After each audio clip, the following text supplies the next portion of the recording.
Hello my dear students. UGC NET exam में cost से related जितना भी टॉपिक है जो जरूरी है एग्जाम के लिए, उन लोग वो सारा टॉपिक हम लोग इस वीडियो में आज कवर करेंगे। ठीक है, देखिए सबसे पहले कॉस्ट क्या होता है, एकदम आपको भी पता है कॉस्ट क्या होता है, तो ज़्यादा समय बर्बाद नहीं करेंगे। कॉस्ट वो एक प्रकार का जो एक्सपेंडिचर है जो किसी भी सामान को बनाने में लगता है, सो ठीक है, सिंपल मतलब है। अब जैसा कि आपको पता है, कॉस्ट मेनली हम लोग अलग अलग टाइप ऑफ कॉस्ट है, जिसमें सबसे पहले आपको टोटल कॉस्ट को समझिए, उसके बाद इसको समझाते हैं। ठीक है, टोटल कॉस्ट। अब टोटल कॉस्ट में दो कॉस्ट होता है। टोटल कॉस्ट यानी कि टोटल कितना खर्चा आ रहा है अगर टोटल प्रोडक्शन करते हैं तो। ठीक है, तो टोटल कॉस्ट निकालने का दो तरीका होता है, एक आपका टीएफसी प्लस टीवीसी। अब ये दोनों क्या होता है, टीएफसी प्लस टीवीसी यानी कि टोटल फिक्स कॉस्ट और टोटल वेरिएबल कॉस्ट, तो ये इसी से कैलकुलेटेड है। ठीक है, तो डिफरेंस बिटवीन सीधा देखते हैं, उससे क्या आपको क्लियर हो जाएगा। ये यहाँ पर देखिए, ये रहा आपका टोटल वेरिएबल कॉस्ट और आपका टोटल फिक्स कॉस्ट। ठीक, अब दोनों का डिफरेंस देखते हैं। देखिए, टोटल वेरिएबल कॉस्ट जो होता है वो आपका जित क्वांटिटी के हिसाब से चेंज होता है। टोटल वेरिएबल कॉस्ट आपका जितना क्वांटिटी प्रोड्यूस कीजिएगा उसी के हिसाब से चेंज होगा। यानी कि अगर ज्यादा क्वांटिटी अगर आप प्रोड्यूस करते हैं, ज्यादा क्वांटिटी अगर आप ज्यादा प्रोड्यूस करते हैं तो आपका टोटल वेरिएबल कॉस्ट भी ज्यादा आएगा। सिंपल सा है। कम करते हैं तो आपका टोटल वेरिएबल कॉस्ट भी कम आएगा। सिंपल सा लॉजिक है। तो यहाँ लिखा हुआ है TVC refers to those cost which directly vary with level of output। Directly vary with level of output का यही बोलने का मतलब है कि ज्यादा प्रोडक्शन तो ज्यादा कॉस्ट, कम प्रोडक्शन तो कम कॉस्ट। क्यों? क्योंकि सिंपल सा है ना। मान लीजिए एक मान लीजिए समोसा बना रहे हैं, ठीक है, समोसा बना रहे हैं, तो अगर आप 1000 समोसा बनाने का, मान लीजिए एक समोसा को बनाने मार्केट में मिलता है 10 रुपया, उसको बनाने में लगा अगर मान लीजिए 5 रुपया, तो 1000 बनाए तो कितना आएगा? 5000। अगर कम बनाएगा तो क्या आएगा? मान लीजिए 500 केवल बनाए तो क्या आएगा आपको? 2500। तो कम आया कि नहीं? और 1000 से ज्यादा बनाइएगा तो ज्यादा आएगा। यही इसका मतलब है। टोटल फिक्स कॉस्ट क्या होता है? टोटल फिक्स कॉस्ट उस कॉस्ट को बोलते हैं जो कितना भी प्रोडक्शन कीजिए वो आपका सेम होगा, which do not very with the level production. यानी कि ये आपका सेम होता है, यानी क्या बोलने का मतलब हो गया, ये आपका कांस्टेंट रहता है। चाहे आप कितना प्रोडक्शन कीजिए चाहे प्रोडक्शन नहीं कीजिए, कोई फर्क नहीं पड़ेगा। जैसे कि बेस्ट एग्जांपल रेंट। मान लीजिए जो भी कमरा किराया पे लिए हो, ठीक है, तो ऐसा तो नहीं है कि अगर आप कम सेल कीजिएगा यानी कम प्रोडक्शन कीजिएगा तो आपसे वो रेंट कम ले लेगा। अगर आपका उस कमरा का रेंट अगर 10,000 है, कोई नहीं फर्क पड़ता भाई। 10,000 है, अगर आप रहिए मतलब आप उसमें बिजनेस कीजिए चाहे ना कीजिए, आपको 10,000 रुपये रेंट देना ही पड़ेगा। अगर आप भी अगर कहीं किराया में रह रहे हैं तो ऐसा थोड़ी ना आप 10 दिन की छुट्टी में घर चले गए तो बोलेगा केवल 20 दिन का किराया देंगे, नहीं, वैसा नहीं होता। जितना उस रेंट है उतना देना ही पड़ेगा। तो क्या कहलाता है आपका टोटल फिक्स कॉस्ट। यानी कि ये आपका प्रोडक्शन से वैरी नहीं करता है। प्रोडक्शन कीजिए चाहे मत कीजिए, जितना रेंट है यानी कि जितना फिक्स कॉस्ट है वो हर हाल में पे करना ही पड़ेगा। तो मेन डिफरेंस तो बस इतना ही है, बाकी बस खाली बोलने के लिए है, मतलब पॉइंट्स भरने के लिए। अगर अगर टोटल वेरिएबल कॉस्ट जीरो होगा तो obviously total variable cost zero नहीं, मतलब क्या है, प्रोडक्शन भी जीरो है। अगर आप एक भी प्रोडक्शन नहीं कीजिएगा और 5 रुपये समोसा का दाम है तो क्या जीरो ही आएगा ना। और इसमें क्या ऐसा नहीं है, इसमें आप जीरो ही प्रोडक्शन कीजिए लेकिन जितना टोटल फिक्स कॉस्ट है वो आएगा ही आएगा। समझ में आया? तो it can never be zero even if there is a no production. Simple सा ही मतलब है। फिर TVC change in short run. TVC जो है शॉर्ट रन में चेंज होता है। TFC remain constant in short run. जैसा वो बताएं, ये शॉर्ट रन मैटर करता है। ठीक है, और जो इसमें काम का चीज है, एक ये देखिए, टीवीसी का शेप एस शेप होता है और टीएफसी आपका पैरेलल टू एक्स एक्सिस, यानी कि वो कुछ ऐसे रहता है टीएफसी का शेप। ठीक, एग्जांपल तो हो ही गया। तो ये था बच्चों में टीवीसी और टीएफसी का डिफरेंस। तो वापस आ जाइए, चलिए। तो आई होप ये आपको क्लियर हो गया होगा क्या होता है सो। तो ये एक इंपॉर्टेंट टॉपिक था, कवर अप हो गया। अब आ जाइए, अब हम लोग देखेंगे डिफरेंस बिटवीन एक्सप्लिसिट कॉस्ट और इम्प्लिसिट कॉस्ट। ये देखिए, यहां से देखिए। अब एक्सप्लिसिट कॉस्ट का ना बहुत सारा नाम है, जैसे कि आपका एक्सप्लिसिट कॉस्ट का नाम क्या है? आपका out of pocket cost, monetary cost. Implicit cost का नाम क्या है? आपका imputed cost, opportunity cost, holding cost, economic cost. ये इस तरह को बोलते हैं। ठीक है, डिफरेंट डिफरेंट नेम था। अब मतलब देखिए, एक्सप्लिसिट कॉस्ट क्या बोलता है? It is a payment made to outsider for the hiring factor service. यानी कि ये बाहर वाला सबको पेमेंट किया जाता है, और इसमें बोल रहा है it is the cost of self own factor use in production. क्या मतलब हुआ? ठीक है, सिंपल मतलब है, एक्सप्लिसिट कॉस्ट जो होता है ना, वो आपका एक प्रकार का समझ लीजिए एक्सटर्नल लायबिलिटी है। आपका क्या है, आपका एक्सटर्नल लायबिलिटी है। अब अकाउंट्स का स्टूडेंट, अब वैसे कॉमर्स के स्टूडेंट है तो अकाउंट्स पढ़े हुए हैं और नए भी हैं, तो एक्सटर्नल लायबिलिटी बोलने का मतलब क्या है, जो आपको आउटसाइडर को पेमेंट करना पड़ेगा, ठीक है, जो नहीं आपका पार्टनर है, नहीं आपका बिजनेस का, ना बिजनेस जो आपका है उसका अंदर, यानी कि उसका मैनेजमेंट का ना वो पार्ट है, ना वो पार्टनर है, ना ओनर है, कुछ नहीं, वो बाहर का थर्ड पर्सन है, ठीक है। तो थर्ड पर्सन को क्या बोलते हैं हम लोग, एक्सटर्नल पार्टी, यानी कि एक्सटर्नल लायबिलिटी, यानी कि उसको पेमेंट करना पड़ेगा। जैसे आपका क्रेडिटर हो गया, तो क्रेडिटर हो गया आपका गवर्नमेंट हो गया, आपका एक्सटर्नल पार्टी है। बात कीजिए इम्प्यूटेड कॉस्ट, इसमें क्या वो आपका अपना इंटरनल मैटर का है, मतलब इंटरनल कंपनी का अंदर का वो पर्सन है, ठीक है। जैसे कि एग्जांपल देखिए, आपको समझ में आ जाएगा। ये देखिए यहाँ पर payment of wages, rent and interest, ये लोग एक्सटर्नल पर्सन सब है। यानी कि आप जिस जो आपका इम्प्लॉय है, देखिए भले इम्प्लॉय काम कर रहा है पर वो एक प्रकार से आपको एक्सटर्नल लायबिलिटी की तरह उसको ट्रीट करते हैं। अगर आप अकाउंट ठीक से पढ़े होंगे तो आपको एक्सटर्नल लायबिलिटी की तरह है, उसको पे करना पड़ेगा। जो रेंट है वो तो ऑब्वियस है, जिसका किराया पे है वो, या कुछ और कुछ सामान जहाँ सब आपको जो क्रेडिटर को जो जितना पेमेंट करने का वो सब। अब इसमें देखिए ये क्या है, interest on own capital, rent, अब यहाँ पे देखिए रेंट है, rent aligned salary of own owner, यहां पर ओनर का बात हो रहा है। इंटरेस्ट ऑन ओन कैपिटल बोलने का मतलब है बिजनेस को रन करने के लिए, ऑब्वियस है जो पार्टनर लोग पैसा लगाता है बिजनेस में, तो उस पर जो इंटरेस्ट मिलता है वो आपको एक प्रकार क्या है, आपका वो एक प्रकार का ये इम्प्लिसिट कॉस्ट है, यानी कि वो आपको आउटसाइडर को देने की जरूरत नहीं है, वो आपका पार्टनर को ही देना है, ठीक है। और ये रेंट ऑन ऑनलाइन, ऑनलाइन मतलब क्या, देखिए अगर आप अगर अगर जनरली बिजनेस खोलने के लिए आप एक दुकान किराए पे लेते हैं। अब यहाँ पे क्या हुआ, किसी आपका 3 पार्टनर था, ठीक है, ए बी सी 3 पार्टनर, तो बी पार्टनर बोला भाई बाहर से क्यों रेंट लेना, मेरा अपना, मेरे पास खुद एक जगह है, वहां पर भी स्पेस खाली है, उसी पे चल जाते हैं। तो भाई अगर आप बाहर पे लेते तो उसको रेंट देते ना, तो बी को भी तो कुछ रेंट देना पड़ेगा कि नहीं। तो ये क्या है, आपका रेंट ऑन ऑनलाइन। उसी प्रकार से सैलरी भी आप ही पार्टनर लोग आपस में सैलरी ले रहा है, उसी को क्या बोलेंगे, आपका salary on own, salary of owner. तो दोनों में मोटा मोटी डिफरेंस क्या आपको समझ में आ रहा है। देखिए मेन जो डिफरेंस ये है ना, एक्सटर्नल लायबिलिटी 100% पेमेंट ही करना पड़ेगा, उसका दूसरा ऑप्शन नहीं होता है। इम्प्लिसिट कॉस्ट में क्या है कि भाई पेमेंट कर भी सकते हैं, नहीं कर सकते, क्योंकि वो घर का आदमी है तो थोड़ा बाद में भी चल जाएगा। जैसे कि अकाउंट्स में आप एक चैप्टर पढ़े होंगे लिक्विडेशन ऑफ फर्म करके, या डिसोल्यूशन ऑफ फर्म करके, उसमें देखिए एक ऑर्डर होता है पेमेंट करने का, या लिक्विडेशन ऑफ कंपनी में पढ़े होंगे। आप यहाँ पर आ गए हैं, आप यूजीसी नेट के स्टूडेंट हैं, तो लिक्विडेशन ऑफ कंपनी एक टॉपिक पढ़े होंगे जिसमें एक पर्टिकुलर ऑर्डर होता है कि भाई सबसे पहले, जैसे कि सबसे पहले पेमेंट, अगर छोटा सा एकदम शॉर्ट बताएं तो सबसे पहले एक्सटर्नल को पेमेंट करना पड़ता है, आउटसाइडर को, उसके बाद इनसाइडर को, उसके बाद बचता है प्रेफरेंस शेयर को, प्रेफरेंस शेयर सबको, और लास्ट में इक्विटी शेयर को बढ़ता है।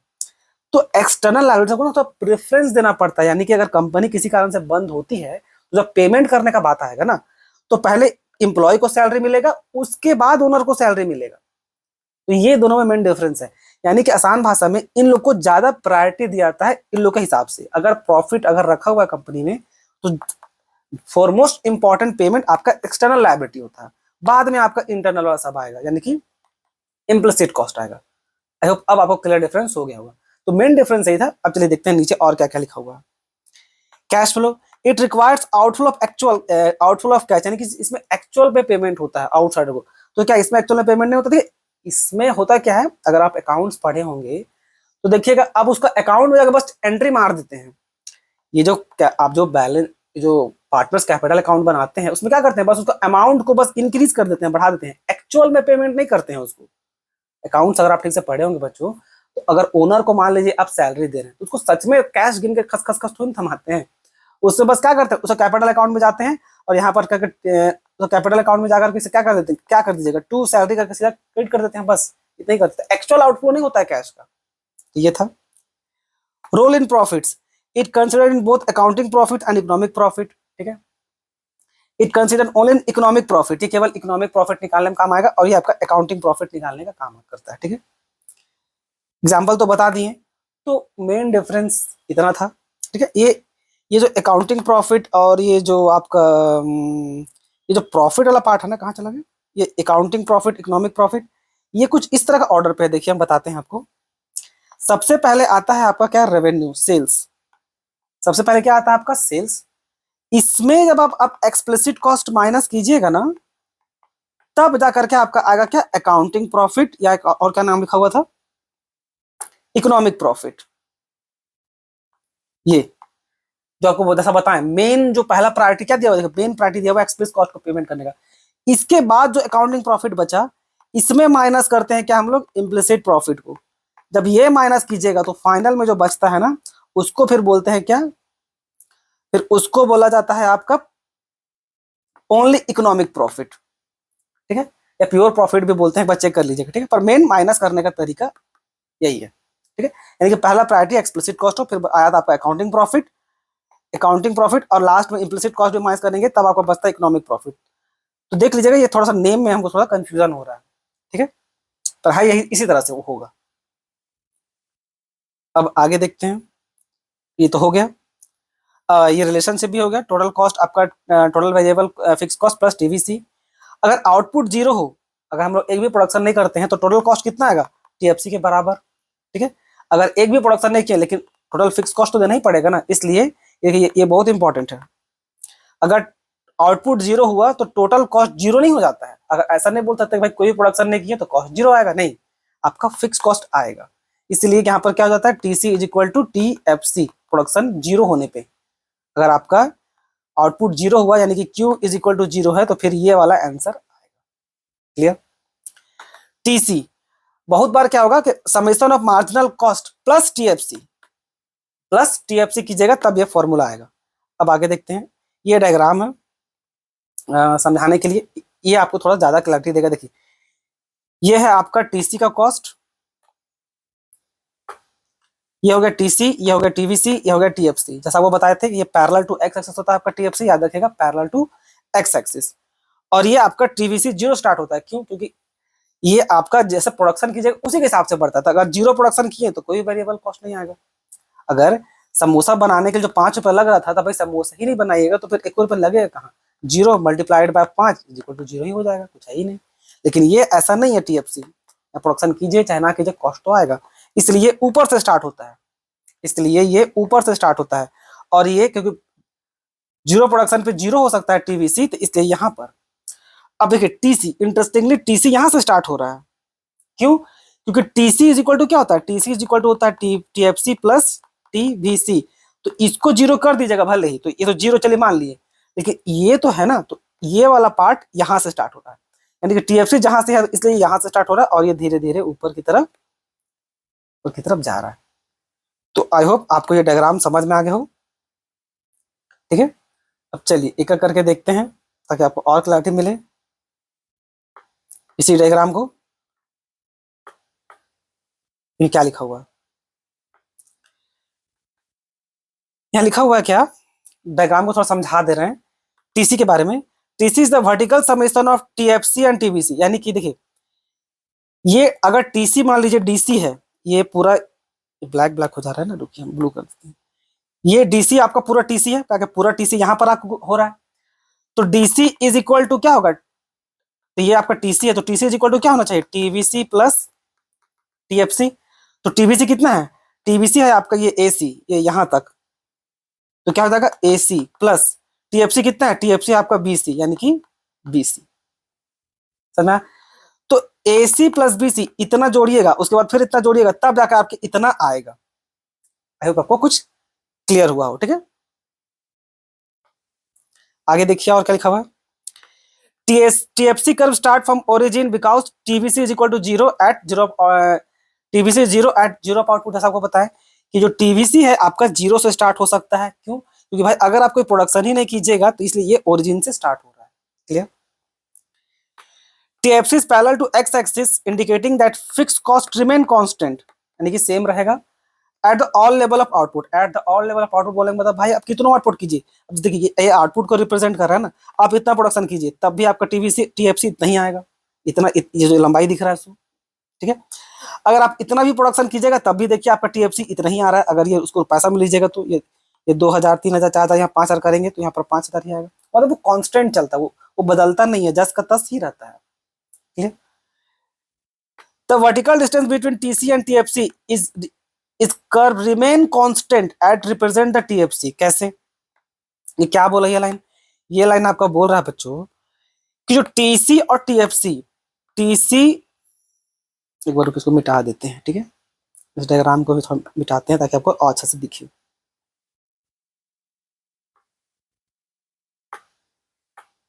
ये क्या बोला? ये बोला कि vertical distance between TC and TFC is equal to TFC. Obvious ही बात है, देखिए टीसी इज इक्वल टू होता है क्या आपका टीएफसी प्लस टीवीसी। तो अगर डिस्टेंस निकालिएगा, अगर माइनस कीजिएगा इस तरह कि T F C is equal to, अगर इसको यहां रखिएगा तो ये इधर आएगा कि नहीं माइनस होने के लिए, तो टी सी माइनस टीवीसी, यानी कि टी एफ सी देखिए निकल गया। T F C is equal to क्या? T C minus TVC. अगर आपको ये निकालना हो तो टी सी में इधर लाके इसको माइनस करेंगे ना, वही यहाँ पर भी वही किए। तो ये लाइन एक्चुअली, ये जो मैथमेटिकल जो लिखा हुआ है ना, बस यही बोलने का वो काम को कर रहा है। ठीक है, अब इसी को देख लीजिए, इस ग्राफ में देखिए, ये बोल रहा है ये आपका है टोटल टीसी, ठीक है, यानी कि डीसी। इस डीसी में अगर आप ये एसी माइनस करते हैं, ठीक है, तो क्या आएगा आपका? ये इसके बराबर आएगा, यानी कि ये बीसी। ठीक है, तो ये वो बोल रहा था, सिंपल। तो आई होप वो क्लियर हो गया हो। TC and TFC curve are parallel to each other as TFC is constant at all level of output। यानी कि ये जो कर्व चल रहा है ना ऐसे, ये हमेशा पैरेलल रहेगा, ये कभी आपस में सटेगा नहीं, ये कभी ना सटेगा नहीं, आपस में नजदीक आएगा। क्यों? क्योंकि भाई इन दोनों का डिफरेंस बिटवीन ही तो आपका टीएफसी को रिप्रेजेंट करता है ना। और क्योंकि टीएफसी आपका हमेशा सेम रहेगा, टीएफसी आपका हमेशा कांस्टेंट है, इट मींस व्हाट कि ये हमेशा कांस्टेंट रहेगा, ये दोनों का डिफरेंस ही तो है वो। तो बस वो यही बोल रहा है। ठीक है, ये कुछ फॉर्मूला सब है। अच्छा, ये तो एवरेज कॉस्ट स्टार्ट हो गया ना।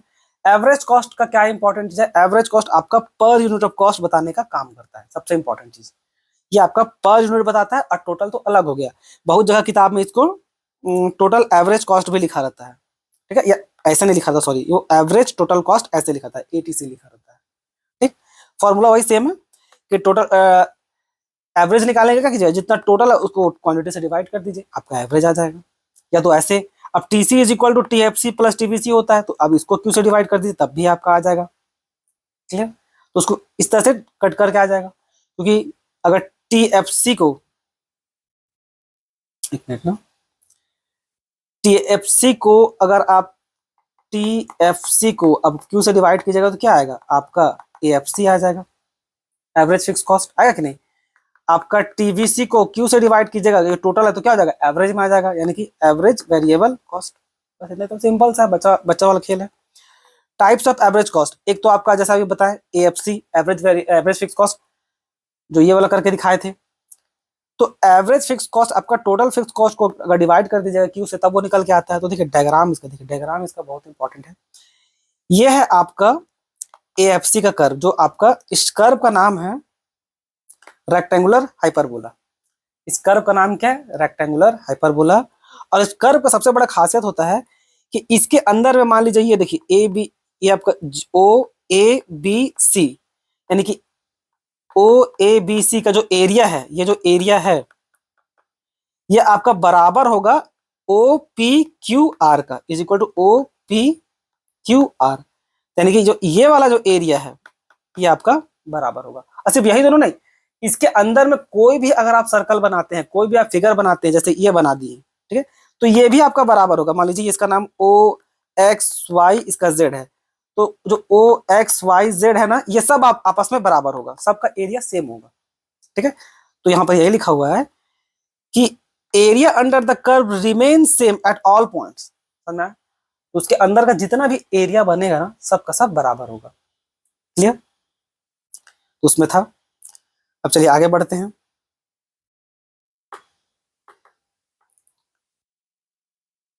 इसी का कुछ कुछ खास फीचर लिखा हुआ है कि AFC decline continuously as output increases, यानी कि जैसे जैसे प्रोडक्शन बढ़ते चलेगा, जैसे जैसे प्रोडक्शन बढ़ेगा आपका एएफसी क्या होगा, एक सेकंड ना, ये थोड़ा बड़ा हो गया। एएफसी आपका क्या करेगा? आपका डिक्लाइन होते चलेगा, जैसे प्रोडक्शन बढ़ाइएगा आपका एएफसी डिक्लाइन होते चलेगा, लेकिन टीएफसी ना टीवीएससी टीएफसी कांस्टेंट ही रहेगा। अब रुकिए, इसको थोड़ा हम क्लियर कर ही देते हैं, इसमें ना बच्चा लोग कंफ्यूजन होता है। देखिए, टोटल जब बात कीजिएगा, टोटल फिक्स कॉस्ट और एक तरफ टोटल वेरिएबल कॉस्ट, जब बात टोटल पे होगा, टोटल पे जब होगा ना, तो ये आपका होता है क्या, कांस्टेंट, यानी कि टोटल फिक्स कॉस्ट हमेशा रहेगा कांस्टेंट, और वेरिएबल कॉस्ट क्या करेगा, वैरी करेगा। जितना प्रोडक्शन कीजिएगा ज्यादा उतना ज्यादा कॉस्ट, और जितना कम कीजिएगा उतना कम कॉस्ट। लेकिन बात जब आपका एवरेज फिक्स कॉस्ट का आता है और आपका एवरेज वेरिएबल कॉस्ट का आता है, तो फिर ये पलट जाएगा, उल्टा हो जाएगा। एवरेज कॉस्ट जैसे जैसे प्रोडक्शन कीजिएगा आपका ये डिक्रीज करते चलेगा, इसमें कांस्टेंट रहेगा जस का तस, जितना ही प्रोडक्शन कीजिए। और average variable cost per per unit का जो कॉस्ट है ना, इसमें पर यूनिट का कॉस्ट आपका हमेशा सेम रहेगा। इस बात को ध्यान में रखिएगा। क्यों? क्योंकि देखिए, बात को समझिए बच्चों, अगर आप जैसे समोसा बना रहे थे, तो एक समोसा बनाने में जितना आपका मैदा लगता है, ठीक है, जितना मैदा लगता है, जितना उसमें ऑयल लगता है, जितना उसमें आलू लगेगा, और जो कुछ भी उसमें मसाला डालते हैं, अब एक समोसा बनाइए, चाहे आप 100वां समोसा बनाइए या 1000 नंबर वाला समोसा बनाइए, क्या 999 समोसा छानने के बाद जो 1000 समोसा जब आप बना रहे हैं, तो क्या उसका जो 5 रुपया लग रहा था, क्या वो 5 से 6 रुपये लग जाएगा? नहीं। एक समोसा को बनाने में जो खर्चा आ रहा है वो हमेशा सेम ही रहता है। चाहे आप एक समोसा बनाइए, उतना ही आलू, उतना ही तेल, उतना ही मैदा, सब कुछ उतना ही। चाहे आप दूसरा नंबर का बनाइए, उसमें भी उतना ही लगेगा। तो थोड़ी ना दूसरा बना रहे तो बढ़ जाएगा, नहीं। तो आप पहला वाला बनाइए, चाहे दूसरा बनाइए, चाहे 1 लाख हो, 1 करोड़ वाला लास्ट वाला भी बनाइएगा, उसका भी दाम 5 रुपये ही पड़ेगा, क्योंकि उसमें भी उतना ही तेल, उतना ही आलू, उतना ही प्याज, जो भी लगता है उसमें, वो बढ़ नहीं रहा, वो सेम रहता है। ठीक है। तो इसीलिए जो एवरेज कॉस्ट होता है ना, average variable cost, sorry, average variable cost, वो पर यूनिट पे सेम होता है। क्योंकि एक समोसा को जो बनाने में खर्चा आ रहा था, तो चाहे एक ठो बनाइए, चाहे दूसरा बनाइए, चाहे चौथा, चाहे पांचवा, वो हमेशा सेम ही रहता है। और इसमें क्या है ना, ये टोटल पे कंसिडर करता है, तो वो हमेशा वैरी करेगा, क्योंकि वो टोटल पे कर रहा है। देखिए, 1000 बना रहे हैं, अब उसका दाम अगर 5 रुपया, तो क्या ऑब्वियस वो वैरी करेगा ना, 5000 हो जाएगा। 500 बनाइएगा तो फिर 2500 हो जाएगा। ठीक है। लेकिन देखिए, ये वाला सेम हमेशा सेम रहेगा, क्योंकि वो 5 रुपये ही रहेगा। अगर आप 2000 समोसा भी बनाते हैं, तब भी 5 रुपये ही पड़ेगा एक ठो का, क्योंकि भाई उसमें उतना ही तेल, उतना ही आलू, उतना ही चीज, तो इसलिए ऐसा होता है। ठीक है। तो टोटल कॉस्ट पे ये वैरी कर रहा है। देखिए, ये सब वैरी करेगा। इसमें आया था 2500, इसमें आया कितना, इसमें आ जाएगा 10,000। देखिए, ये वैरी कर रहा है, इसमें आया 10, इसमें आया 5, इसमें आया 2500। लेकिन ये वाला देखिए, ये पर यूनिट कॉस्ट ये सेम है, इसमें भी 5 था, इसमें भी 5 था, इसमें भी 5 है। तो ये मेन था, तो उसमें कंफ्यूजन मत होइएगा। ठीक है। अब आगे देखते हैं, चलिए।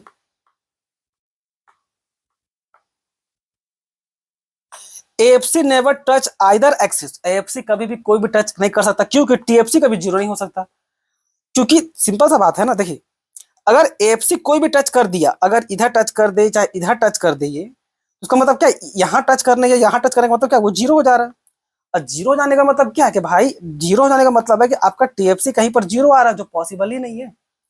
क्योंकि एएफसी निकलता ही है आपका टीएफसी को डिवाइड करके क्यू से। तो जब टीएफसी कभी जीरो नहीं हो सकता, क्योंकि हमेशा वो जितना रेंट है वो हमेशा रहेगा, तो यह किसी भी हाल में जीरो नहीं आएगा, वो एकदम नेग्लिजिबल हो सकता है। जैसे यहाँ पर बोला गया कि एएफसी जैसे जैसे प्रोडक्शन करते जाइएगा, तो ये एकदम धीरे धीरे धीरे धीरे धीरे से करीब तो आते जाएगा, लेकिन ये कभी इसमें सट नहीं सकता। सट जाने का मतलब ही हो जाएगा कि आप टीएफसी इक्वल टू जीरो कर दे रहे हैं, तो कभी पॉसिबल नहीं है। If touches axis TFC would be zero, जो पॉसिबल नहीं है। ठीक है। तो एएफसी कभी भी किसी भी एक्सिस को, चाहे एक्स एक्सिस को हो चाहे वाई एक्सिस हो, कभी उसको टच नहीं कर सकता। क्लियर? आगे देखते हैं। अब यही होगा कि if touches Y axis output would be zero और इनफाइनाइट, जो पॉसिबल नहीं है। ठीक है।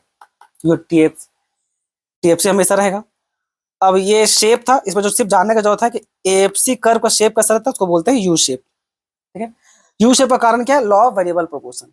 अगर पूछा रहा है कि वाई चाहे यू आपका एबीसी हो, एमसी हो, कोई भी शेप हो, यू शेप क्यों है, तो उसका आंसर क्या होगा, law of variable proportion. Same answer सब में। आगे आ जाइए सीधा, ये फॉर्मूला सब तो हो गया। शेप ऑफ एसी वही है, इसमें भी सेम आपका शेप कैसा रहेगा, एसी कर्व का U shape because of law of variable proportion. देखिए because of law of variable proportion, और भी इसमें उस पर काम हो जाती है। एमसी भी वही सेम कि इसका शेप कैसा रहता है, यू शेप रहता है, कारण लॉ ऑफ वेरिएबल प्रोपोर्शन, सब में सेम रहता है।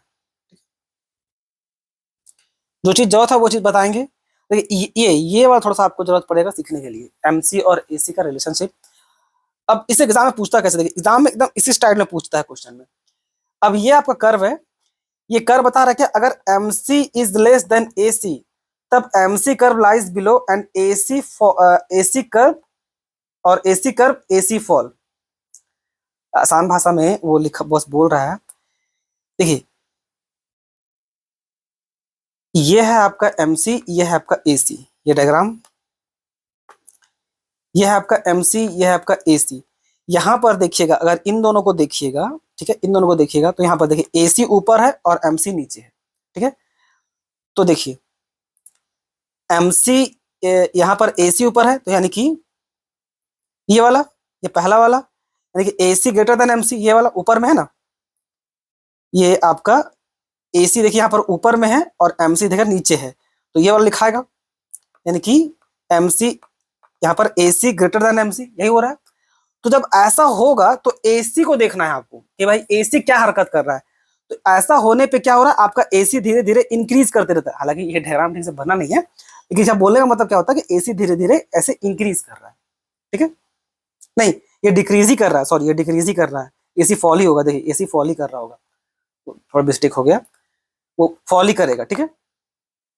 अब जहां पर आपका ये वाला पॉइंट, यानी जहां पर आपका MC और AC बराबर है, ये वाला MC और AC जब बराबर है तो ये अपना AC जो है आपका ना, ये मैक्सिमम पे चला गया है, सॉरी क्या बोल रहे हैं, मिनिमम पे, जितना वो गिर सकता है उतना गिर चुका है, यानी कि लास्ट वो मिनिमम पे चला गया, AC इज मिनिमम, ठीक है।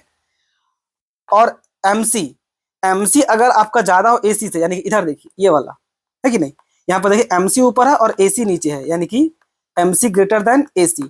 तो इस केस में देखिए AC क्या कर रहा है, धीरे धीरे बढ़ रहा है, तो ये क्या है, AC राइजेस। थोड़ा सा वो जल्दबाजी के चक्कर में कंफ्यूजन हो गया बच्चों, तो उसमें कंफ्यूज मत होइएगा, ठीक है, एक बार आपको फिर से बता देते हैं। थोड़ा सा कंफ्यूज हो गए थे हम, कंफ्यूज नहीं मतलब जल्दबाजी में निकल गया मुंह से। देखिए एक बार आपको फिर से डायग्राम देख के बताते हैं।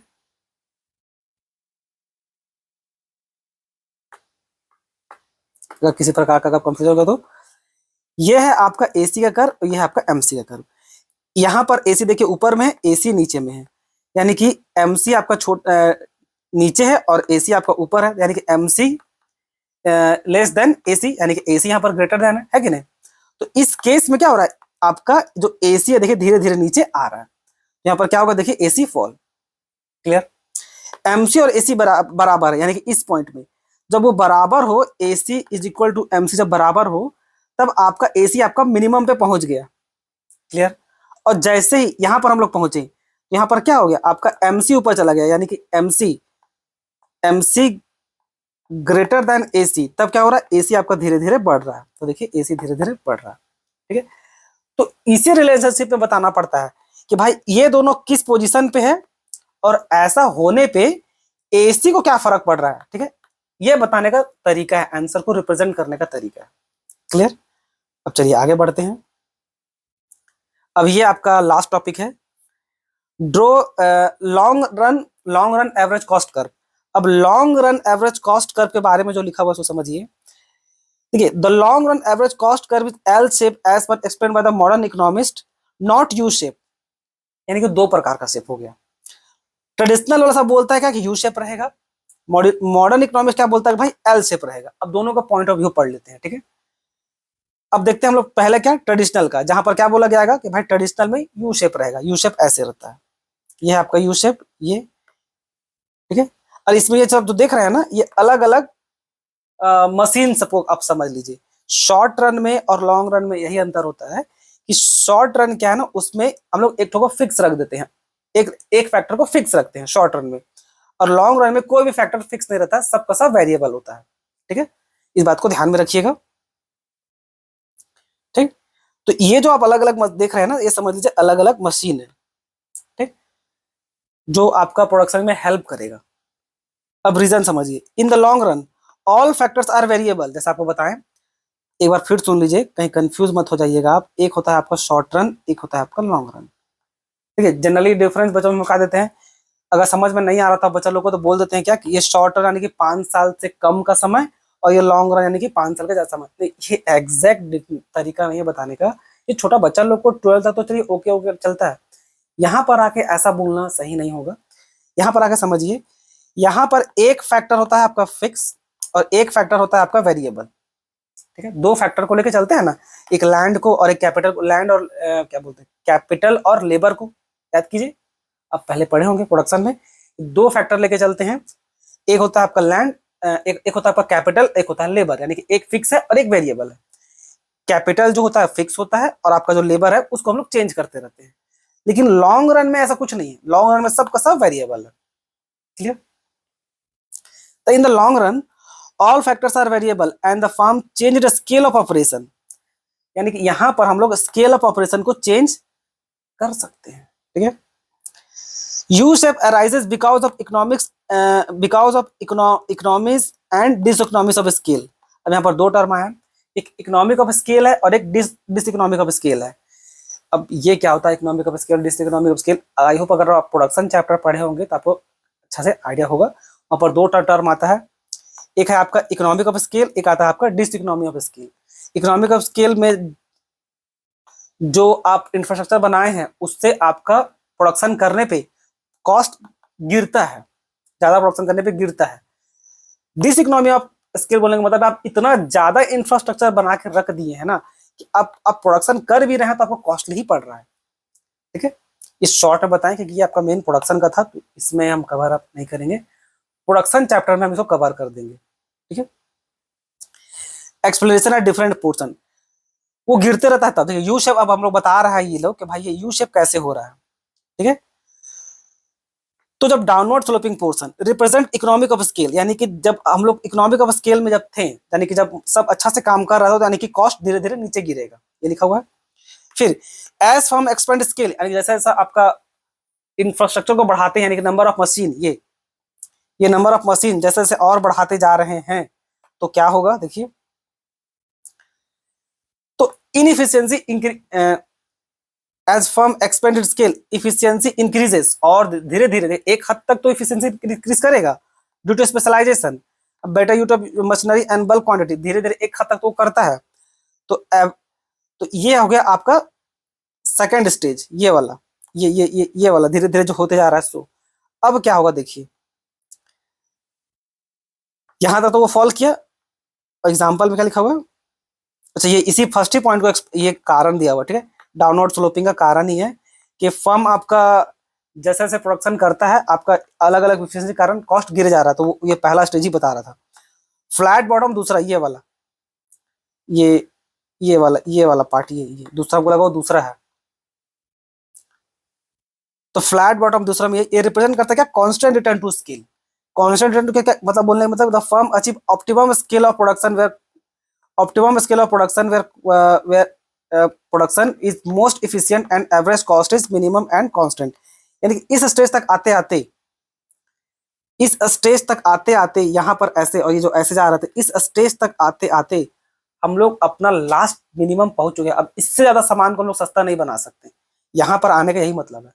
ठीक है, तो वो हम लोग का लास्ट है कि भाई इससे ज्यादा सस्ता बनाना पॉसिबल नहीं है। अब यहां से फिर उसके बाद फिर स्टेज 3 से वो धीरे धीरे अपवर्ड की तरफ बढ़ना स्टार्ट करेगा। तो रिप्रेजेंटिंग क्या, डिस इकोनॉमी ऑफ स्केल। अब इसके बाद भी अगर कोई बिजनेसमैन, यहाँ पर और अगर मशीन सेटअप कर दे तो ये सब आपका खर्चा बढ़ा देगा। ठीक है, प्रोडक्शन कीजिएगा तो अब आपका कॉस्ट गिरेगा नहीं, अब आपका कॉस्ट धीरे धीरे ऊपर की तरफ बढ़ेगा। तो ये यही लिखा हुआ है, when the firm becomes too large problems like poor management coordination difficulty and waste। देखिए जितना मशीन लगाइएगा उतना कॉस्ट का बर्डन पड़ेगा, प्रेशर पड़ेगा और खर्चा भागेगा। ठीक है, क्योंकि मशीन अपने आप थोड़ी चलेगा, मशीन को चलाने का तो लेबर चाहिए ना, ये है। तो हैंस एवरेज कॉस्ट राइजेस, तो ये था। तो कंक्लूजन क्या लिखा गया कि long run average cost curve is traditionally U shape showing first economy then constant then return, constant return then last में डिस इकोनॉमिक स्केल। ये 3 स्टेज में एक इकोनॉमिक ऑफ स्केल, एक दूसरा कांस्टेंट और तीसरा डिसइकोनॉमिक स्केल जो आपको बताएं। ऐसे डायग्राम है। तो ये वाला इकोनॉमिक स्केल यानी कि अभी तक सब बढ़िया है, यहाँ कांस्टेंट में गए यानी कि एकदम लास्ट पे पहुंचे, इससे सस्ता सामान नहीं बनेगा। और अब अगर और मशीन लगाते हैं तो यहाँ से क्या होगा, वो महंगा होना स्टार्ट हो जाएगा। लॉन्ग रन वाला सब अपना थ्योरी में क्या बोलता है सो देखिए। अकॉर्डिंग टू मॉडर्न इकोनॉमिक्स ये लोग बोलता है भाई एल शेप होगा। एल शेप का वो लोग ये दिया है, एल शेप, ये मतलब एल ऐसे रहता है ना, तो ये थोड़ा ऐसे एल दिया है, ठीक है। रीजन क्या बोलता है ये लोग, in modern industry due to technical advancement, managerial efficiency and continuous innovation, average cost falls sharply at first, then remain constant, then remain almost constant even at output increases। अब इन लोगों का कहना है कि भाई पहले धीरे धीरे एकदम शार्प में गिरेगा।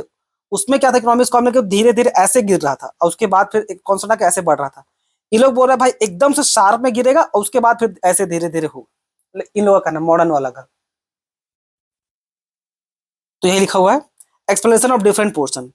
अब डाउनवर्ड स्लोपिंग पोर्शन यानी कि जो नीचे ऐसे जो आ रहा है एकदम शार्पली आया सो रिप्रेजेंट इकोनॉमिक ऑफ स्केल, यानी कि जब सब कुछ बढ़िया था, सही मात्रा में लेबर था, सही अमाउंट हम लोग का इंफ्रास्ट्रक्चर था, एक्सेस पैसा कैपिटल नहीं खर्च किए थे, तो जो बनाने का जो खर्चा था, वो एकदम हेवनली आके एकदम बहुत ड्रास्टिकली कम हुआ, ठीक है। अब इसके आगे लिखता है cost per unit as production expand due to learning by doing improve technology and specialization, जैसे बात कारण दिया हुआ है गिरने का।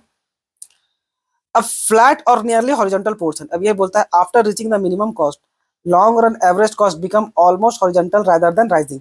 अब इन लोगों का कहना है भाई कि ये एक बार जब धीरे धीरे गिरने लगा तो अब ये धीरे धीरे ऐसे ही भागेगा, ये शायद ही ऊपर जाएगा। इन लोग का ऐसा कहना है मॉडर्न वाला सबका कि आप कि after reaching the minimum cost, long run average cost becomes almost horizontal rather than rising.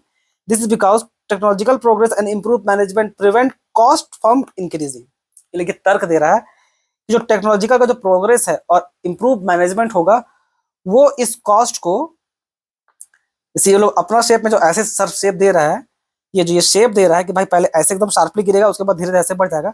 अभी लोग कह रहे हैं कि भाई टेक्नोलॉजी और अच्छा मैनेजमेंट रहेगा तो ये आपका हमेशा कांस्टेंट रहेगा, ये बढ़ने वाला नहीं है, ऐसा मॉडर्न लोग का कहना है, ठीक है। तो ये था बच्चों firm continue to operate efficiency at large scale, बता दिए। अब smartphone manufacture continue reducing cost through the automation better design even though output is very large. ये बस वो कारण दे रहा है, एक्सप्लेनेशन समझा रहा है।